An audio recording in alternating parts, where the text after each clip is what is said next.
We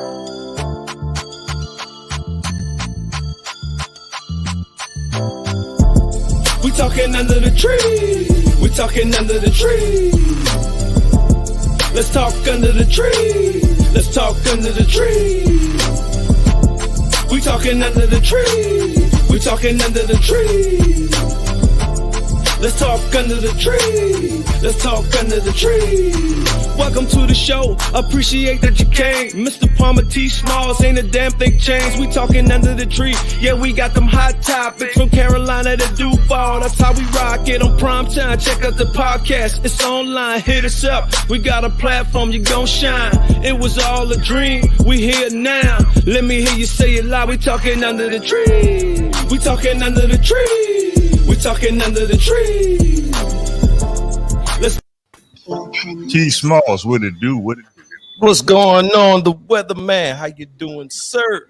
It's a beautiful day down here in Jacksonville, Florida, and I'm sure it's a beautiful day in Kingston, Jamaica. What's up, Mr. Curly C. Roberts? Listen, man, listen. I'm just here, bro.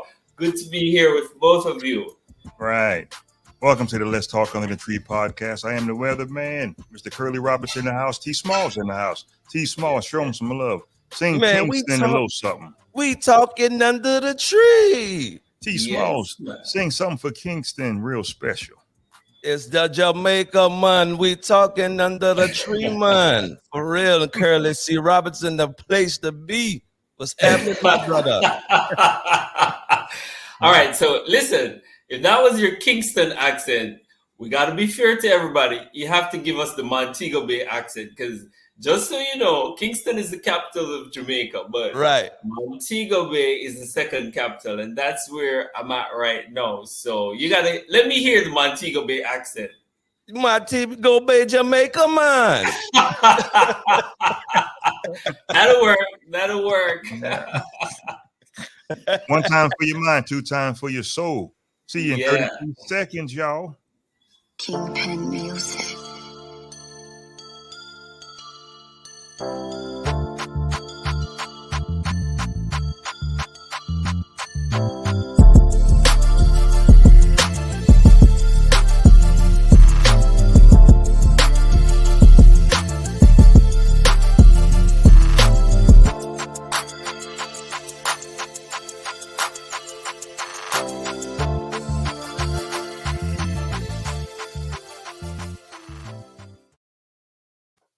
All right, let's get the cracking.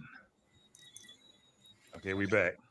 You're a very accomplished person, actor, comedian, producer, tour guide, and the whole 9 yards. Yeah. And you're very funny. I am. Yeah. I didn't know that, but I mean, if you say it, then man, you know. I seen some of your clips. You funny. Oh, okay, cool. Thank you, man. Right. Let me just say, a while ago when you were showing your intro, there were clips that I thought you guys were in Jamaica. Oh, In Florida, there are parts of Florida that actually looks like, Kingston, Jamaica. But then afterwards I saw, I was like, okay, cool. But yeah. And I mean, I've been to Florida, and there's some parts when I'm there, I do feel like I'm in Jamaica because of the Jamaican community there. yes. But yeah. That's pretty good because me and T. Smalls, we were just talking about Jamaica a few months ago. That's our second home, actually. Oh, yeah. Awesome, man. Had some great memories there.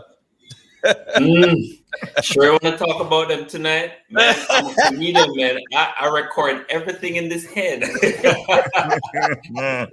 Wow. Actually, I learned something about you.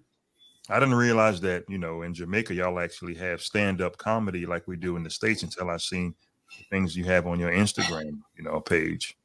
Yes. And you know what? I would say welcome to the club, man, because you have Jamaicans who don't know that we do stand-up comedy like this. And but it's a growing genre. It's very important. And there are some Jamaican comedians who take this very seriously, including myself. There are other comedians who have been doing this for years and years. They've been performing not only in Jamaica, but in the Caribbean, in United States, in England and Canada, all over the world. We have Jamaican comedians who are rocking. But I know it's different in the States. I know you guys have a lot of comedy clubs. Yes. We don't have a lot of comedy clubs here in Jamaica. We're working on that, though. We do have a few comedy clubs, and we operate kind of seasonal. Mhm. So, but you will find comedians going out and performing at events. But there is room for growth, man. So we're taking it because people are loving what Jamaican comedians are bringing to the table right now. Hey, Smalls, you think you can go to Jamaica and do some stand-up comedy? I don't know, man. I don't know. It's a skill to be a comedian, man. Everybody can't get up there, man, and work the crowd, man. It's a skill. You get up there. I'm telling you. People start throwing bottles at you, man. You said the wrong thing. I see. You know a little about Jamaica. But generally, though, when persons go to a comedy show, they really go to get laughter. So you won't find persons going to a comedy show with the intention like, man, I ain't gonna laugh, but they generally go with the intention to laugh. So you have to be really bad to get a kind of negative response. Right. I must say though, Shirley King came here. You know Shirley, right? Yes. Shirley King, he came. Mm-hmm. He did an awesome job. Alfred Kainga, I'm not sure if you know Alfred Kainga. I heard of him. I'm not exactly. Yeah, familiar with he that came one. to Jamaica. Mm-hmm. He did well. I remember a few other comedians have they came here and they did their stuff. And what I do find is that once you do your homework, get to know the Jamaican community a little bit, Mm-hmm. see what the crowd digs, just get in. I think the job will be easy, man. Because I do know that comedians, I'm not going to call any name because I won't be spreading any bad thing about anybody here, but there've been situations where comedians come to Jamaica, don't do their homework, and it didn't go so well. Because there is, I don't know, it's a thin line between getting it and not getting it. Mm-hmm. But a crowd overall, they tend to get you when they feel you and they feel like you know them.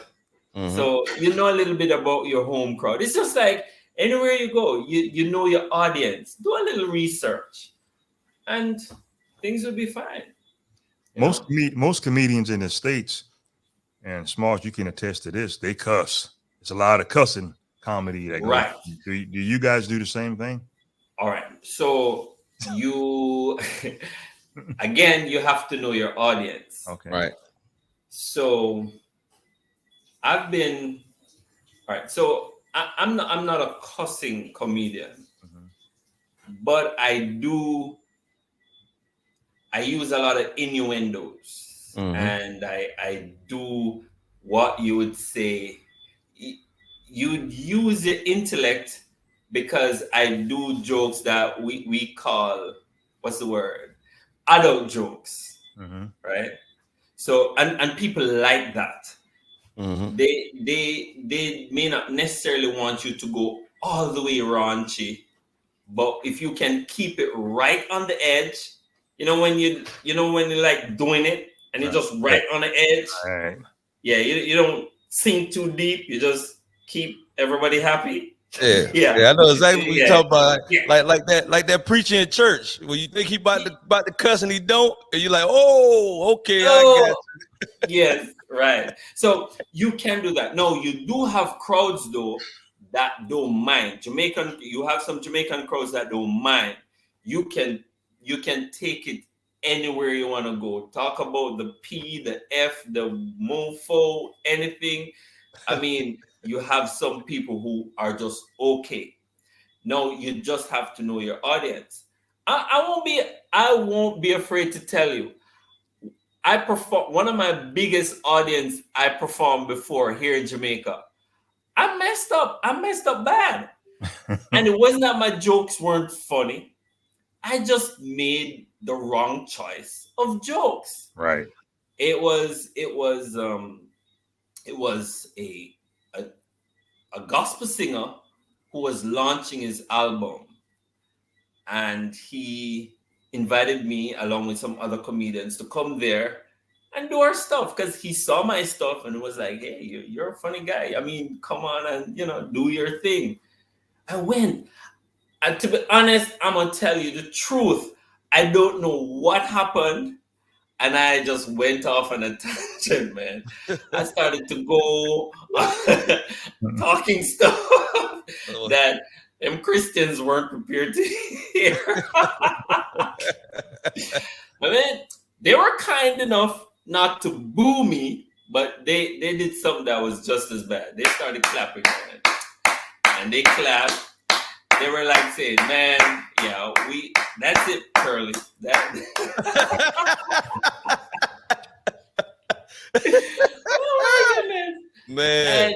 And I was like, listen, these things have to happen. And I look at it now and I was like, man, listen, one of the biggest superstar in Jamaica right now, Beenie Man.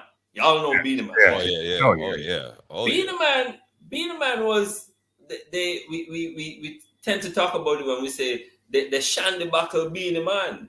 He went to, I think it was Haile Selassie that came to Jamaica, and the choice song that he had, he was singing a song about "Hey Green Arm" or something that people didn't think it was appropriate for that time. And at the time, there was a little soft drink we called Shandy. Mm-hmm. And then people started throwing Shandy bottles at him. But look at Beenie Man right now.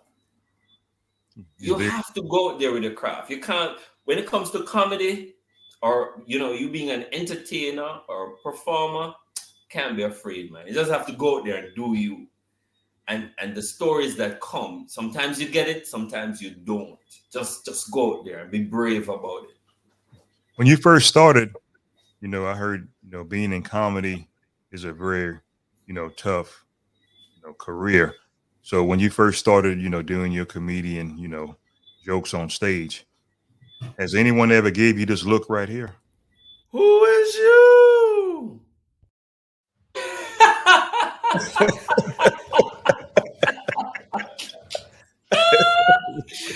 Oh my goodness. You know what? Play that look again. You got to play that look again. Okay, here you go. Who is you? Man, I get so many different reactions. I don't even listen. Well, how it started for me was, all right, so I started in theater. Right. As a producer, actor, and we were rehearsing for shows, and one of my very good friends, who's a very prolific playwright, his name is Douglas Sprout. He called me. He was in Canada at the time, and he called me and he said, "Hey, Curly, I have some friends from the Kiwanis. You know what the Kiwanis is, right?" No, I never heard of them. Oh, so that's it's a non-funding organization, the charity organization. They raise funds for kids and all of that. So he called me. He said they wanted to do a benefit, raise some funds. He said, "What do you have? Do you have a play ready or stuff?" I said, "Hey man, listen, we're thinking of starting stand-up comedy.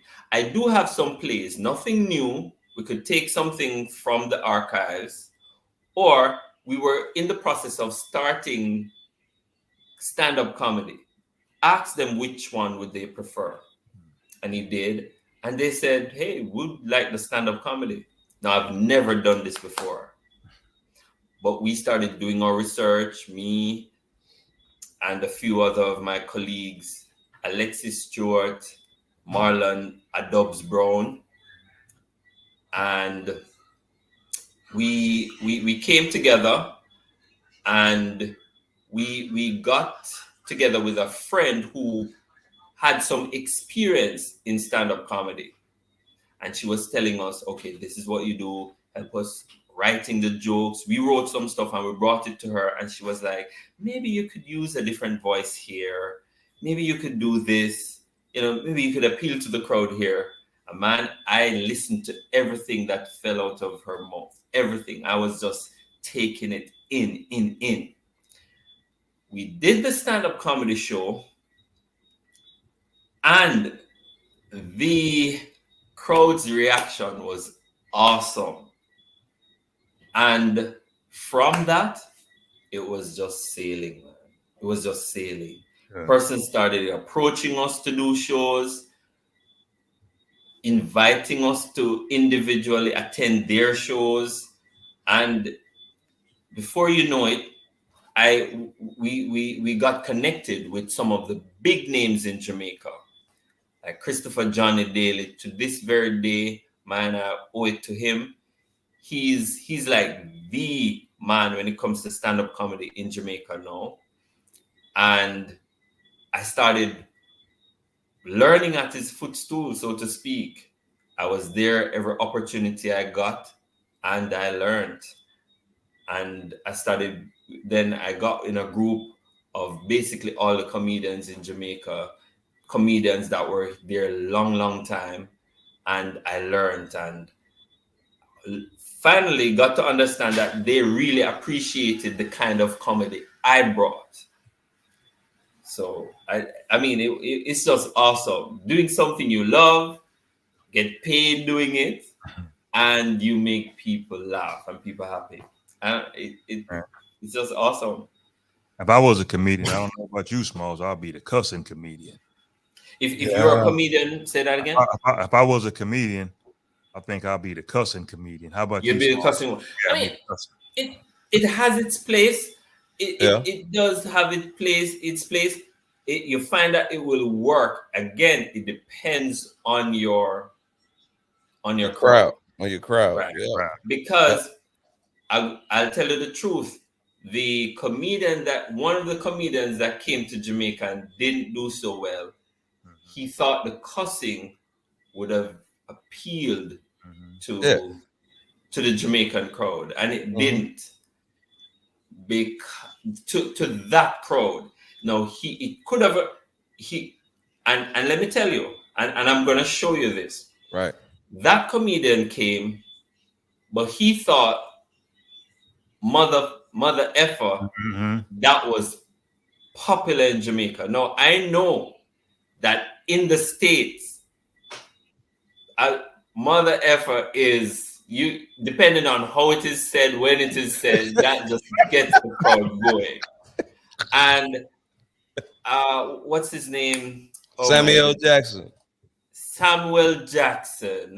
Samuel Jackson. He made it famous. Samuel Jackson. What's this other guy? He died not too long ago. He had his own sitcom. Oh, you talking about Bernie Mac? Bernie Mac. Yeah. Guys like Bernie Mac, Samuel Jackson, they made that word sound sweet. Right. Now, there are times when it will be funny. There are times when it won't. Now, I'm telling you, you don't think that just saying the mother effer is gonna just get the Jamaican crowd. It's gonna take persons who are watching a lot of American comedy to have that appreciation. Like, I would get it, depending on what it is, because I watch every comedy. I watch American comedy, English comedy. I love comedy, so I watch a lot of comedy. Cat Williams is my guy. Kevin Hart is my guy. I listen to Oh my goodness, Man, you Eddie. got to put Dave Chappelle in there. Listen, man, I wasn't even done. Dave Chappelle. Listen, I mean, and I listen to comedians. I listen to them, and even some who aren't so famous, and you know, American comedians. I listen to them too, and I see how they work, and they've helped to mold me to where I'm at right now. Now, there was another comedian, Alfred Kainga. He came here, but he did his homework. He went among the people. I don't know what he did, but he understood the Jamaican culture. And he started by saying, listen, I know you guys don't do a lot of cussing, but I do. And he kind of like just set the way. Right. He paved it. Man, Alfred cussed and he rocked the stage. He was there enjoying. I mean, people sat there. People didn't even move. He had the crowd weak from start to finish. So it really depends on how you get into your crowd. It's like what Kevin Hart say, baby step me into it. Don't just get nasty with me right away. You know, baby step me into it. Right. So, yeah. So maybe that was what, but whatever he did, it worked for him. And I know that when I come to the States to do shows or wherever I go, it will be in my interest to know the environment a little bit, you know, where what gets the people going. I see comedians do it a lot. Cat Williams, if he's in wherever he's at, he speaks about that place highly. You get the impression that he walked among the people, he went in the streets, he did his homework, and that gets to the people. As a comedian, you have to know, do your homework. As you said, it's not an easy thing. You have to know and work it. But it's fun. When you do know, it's fun, man. Right. Let's get into a little bit of tour guiding. I see that you are an accomplished tour guide also. Do you do tour guiding in Kingston and Montego Bay? I know because of the COVID, it's kind of, has a little setback right now. Right. So prior to COVID, and I would say probably about, all right, so I do tour guide at the Rose Hall Great House. It's an old plantation house where, with one of the Jamaicans' most famous folklore, we call her Annie Palmer. She was a white slaver, and there's a whole lot of things about how she operated. She was quite sexual. She had sex with a lot of men, slave men. She liked her black cock. Can I say that on this? Yeah. This is real. You can say what you want to say. That's right. I don't know if Keep it real. We under the tree tonight. Right. So she liked her black ding-a-ling, you know what I mean? So she used them and she discarded them, you know what I mean? So she was well known. And people had their different version of her story. Some say she was a victim. Some say she was horrible. And to this very day, there are persons who are afraid of her because of how she operated. So what we do as a tour guide, we bring you back into the house and basically give you a synopsis of what happened. And we do an interactive tour. I was prior to COVID. Because of COVID, all of that kind of ceased. But it's one of the biggest tours in Jamaica. And it's very popular, even among locals. And so I do that. And I probably should say did, because of lately I've been so involved in so many other things that I kind of put the tour guide on hold for a minute. I mean, I did it because I really loved Jamaican. I love history, and I love Jamaican history. And history actually plays a very important part in my life. Mm-hmm. And I think people should know. I'm so anti-slavery, anti-racism, anti all of those things. And I think if people don't know where you're coming from, what our foreparents been through, we're gonna make the same mistakes again. Right. A lot of us, I keep telling people, a lot of us, we're like slaves now. We're operating like slaves. And in the black community, I see you guys have a lot of black folks out there who are doing stuff too. In the black community, people need to rise up and realize how powerful we are as a unit. Mm-hmm. Because individually, Correct. it's not gonna happen. Right. I can do my thing over here, you do your thing over there. But when we get together, it was Spartacus I was watching, and Crixus said, man, see, when a palm comes a fist. Right. Yeah. Makes such a big I often say that we still slaves in the States. We just free. We don't own nothing. So it really, Exactly. right. Yeah. Some of us, the only difference between us and the slaves back then is that we're free to go home. That's it. Right. That's Right. it. I mean, that's it. Basically. And we do some of the same. Listen, I tell people this.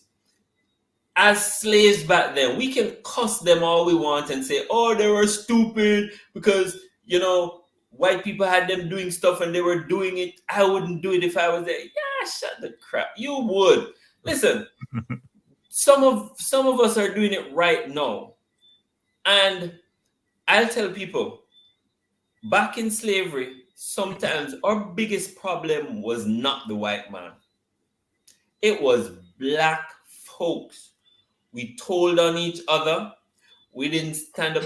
Listen, I can just imagine somebody saying, man, look, we're going to burn this shit down. We're going to burn this up tomorrow. And somebody coming out and said, so what we're going to do when you burn this down? Eh? I am okay. Right. I work in Massa House. I get good food. I get the crops from his table. Mm-hmm. Right? And I get to sleep in the corner with his dog. When you burn it down, where I go and sleep? You understand? So yeah. We're looking out on our self-interest. And we're doing it today. Persons are not willing to get out there. And I'm telling you, man, I probably shouldn't be saying it, but I'm going to tell you, right now, even in America, I'm sorry. I hear you guys. Listen, I don't believe in looting and burning down our own stuff in our own communities. That don't make any sense. That's crap. That's bruising your nose to spite your face. Right. But I can tell you this. We are not going to be free by holding hands and singing "We Shall Overcome." It not going to happen. We have to be militant. I'm telling you. Because when you look at even Black Wall Street, yeah, I know even a little bit of American history. When you look at Black Wall Street, those guys didn't come take over Black Wall Street by holding hands singing, oh, we're going to overcome. Nope. They came in there and they did their stuff. Now, I'm not promoting violence. Don't get me wrong. I'm just saying, guys, you have to have a mentality. And that mentality has to have some amount of force in it to stand together and fight together. Not doing things that are going to harm the Black community or anybody else for that matter. That's not what you set out to do, but you just have to know that, man. We have to be serious. Hold hands. Oh, yeah. Oh, yeah. But anyway, I ain't going to be preaching all day. Hallelujah, glory. Hey, man.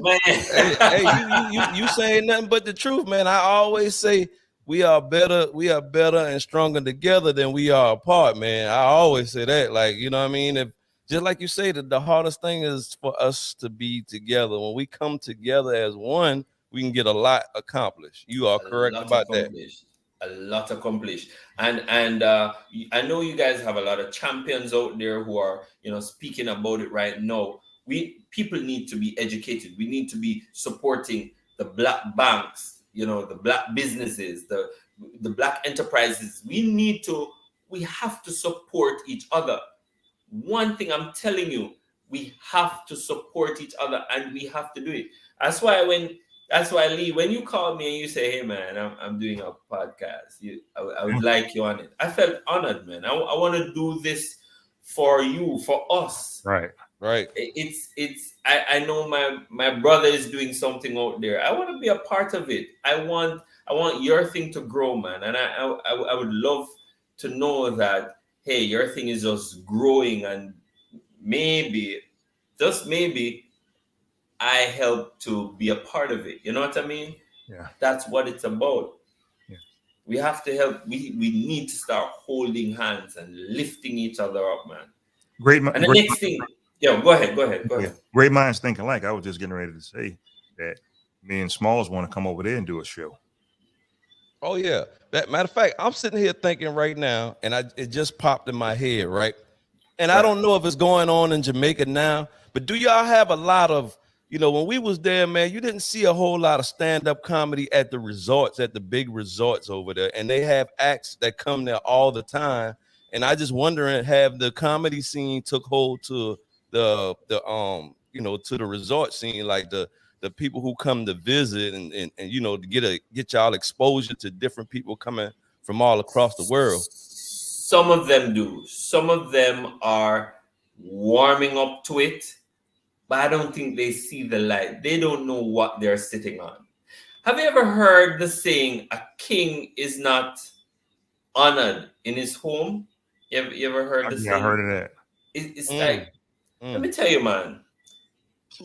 There is a comedian. I did a show just this Sunday. For this guy called Dufton Shepherd. It's called Slightly Unhinged. Man, I tore that place up like a fat booty. I tore it up. I know that's how you guys talk. So yeah. I know. Man, it was awesome. And Dufton, he and I were talking, and Dufton said, "Curly, listen, let me tell you something. In Jamaica, we're not appreciated, man." I went to a show in, I don't think it was Trinidad or Barbados, but it was another Caribbean country. And he was like, "Man, first of all, they gave me one of the top spots when everybody else was just doing like 5 minutes. I got like about 10, 15 minutes. And just by introduction alone, the people got crazy. When I was done, people came out in the parking lot for autograph. Wow. And the promoter was saying, "Hey man, the show is not finished." So people here, you do have some people who get it, but the appreciation for it is not that great. And when I say appreciation goes a long way. Appreciation doesn't just mean, "Oh yeah, you'll make us laugh." Appreciation means that you also pay us the value of our work. A lot of persons here would prefer you to just work for them for free. Okay. "Hey man, I'm doing a show. Come give a joke or two now. Come. And man, I totally hate that. Don't underplay what I do. I write my jokes. I put thought and heart into my jokes, man. I'm serious. These things, I think about what I put out there. When I step on the stage, I didn't just make that crap up. There was a thought process. And treat it with respect. Now, you do have some persons who will come and they say, "Listen, man, probably can't afford you right now, but I need your help to do something." I'm quicker to help somebody like that and say, "Hey, I do something with you and whatever." But don't underplay my work and say, "Just come give one joke now. Come do a little joke," and don't underplay. it was Eddie Griffin. I think Eddie spoke on this. He said, man, he went to do a show. They asked him to come and do like MC. And I was like, yeah, okay, MC. You just call some names, introduce some people and all of that. But then when he was there, they said like, Eddie, you gonna roll out tonight, right, man? They're expecting you to roll. I said, what are you talking about? Man, we're expecting jokes. He said, nah, man, you better come with your joke money. Yeah. Come with your joke money, bro. Right. Yeah. And I'm saying, come with your joke money, because when we give, we know how to rock the crowd. So bring your joke money. We don't mind. Bring your joke money. But it is what it is. When there are persons, last Sunday I performed, and there are persons who were seeing me for the very first time. And they were like, wow, dude, you're good. I mean, that's what I heard. Right. That's what they say. I also MC weddings. Wow. And I MC formal events as well. Corporate events, that kind of stuff. I do that. So I avail myself for those things. And I put a lot into what I do. I don't know if you guys ever heard of Toastmasters. Yes, I heard of Toastmasters. Right. So I'm a part of Toastmasters International. I'm actually the president of one of our local clubs. So Toastmasters International is all over the world. If you guys can be being in what you do, you guys also need to get involved in Toastmasters International. It helps you with public speaking. It helps you with planning, time management, everything. It's an awesome platform. And it helps me. It's a place that helps you with getting rid of ums and ahs out of your speech. Help you to polish your speech and all of that. So I'm also involved in that because that's the level. I don't want to just appeal to a Jamaican crowd. I want to be able to step in the States. Yes, I know that we'll be getting the Jamaican diaspora to come and listen to me, but I want to be able to speak to an American crowd and still be funny. Right. Well, we had a good time tonight, my brother. We appreciate you. Man, we're done, and I was just enjoying this. I appreciate you guys. You know the saying, man. Time flies when you're having fun. That's what it. I thought that was just a Jamaican thing. It does. Hey, T. Smalls, give him a round of applause if you got that. Oh yeah, definitely. Thank you. Man. Thank you. I appreciate it, man. And I just want to tell you, man, keep the comedian, the comic community alive in Jamaica, man. We want to see some more of that when we come through and visit or whatever. And and I'm definitely thinking that the Jamaican community will latch on to it as anybody else, man. I'm thinking if you're gonna be the head of it, man, and y'all got a whole group of comedians, y'all stick together, man, and get it done, man. I like to see y'all on some big old, big shows and stuff like that coming up. Absolutely. And we welcome you guys as well. I'm glad I have you guys linked. So what we do, we keep you guys in our mix as well. So we give them local comedians as well as international comedians. So you guys are welcome to come here and do your stuff. We're looking forward to it. We're coming. Oh yeah. And then you know what? The best part about it is, man, we ain't got to worry about a tour guy because we already got one. That's right. Exactly. Right. All that. And I'll allow you to cuss a little bit. Yeah, just a little bit. Hey, T. Small, say a little prayer for the brother that you keep on. Man, we need prayer. Go ahead, yes, sir. Thank you, God, man. Thank you, God, for Mr. Curly Roberts, man, for joining us and taking time away from his busy schedule to allow us to get to know him a little bit better and actually, get to know what's going on as far as the comedians and the Jamaican culture. Thank you for allowing us to,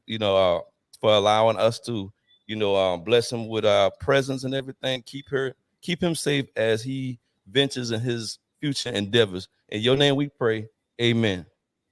Amen. T Smalls, Love, man. good, I love that. I love that. I love that, and I appreciate it. Thank you so much, T. You're welcome. You're welcome. Thank you. You're welcome. Thank you. Stay on for about 30 seconds after we get up so we can chop it up a little bit, if you don't mind. Not a problem. All right. And just so you know, just as I said, I'm Curly C. Roberts on all the other platforms and stuff. All right. That is correct. I am the weatherman, Mr. Curly C. Roberts, actor, comedian, tour guide. I don't think I forgot anything. Producer. Oh, T Smalls in the house. Good job, my friend. Hey, man. Thank you, sir. Thank you, sir. This was the Let's Talk Under the Tree podcast. Once again, I'm the weatherman, Curly C. Roberts, T Smalls. Y'all have a blessed night, and we will holler at y'all later. One time for your mind. Smalls, put the spin on it. 2 times for your soul. That's a spin. Yeah. We'll see y'all later. Peace. Kingpin Music.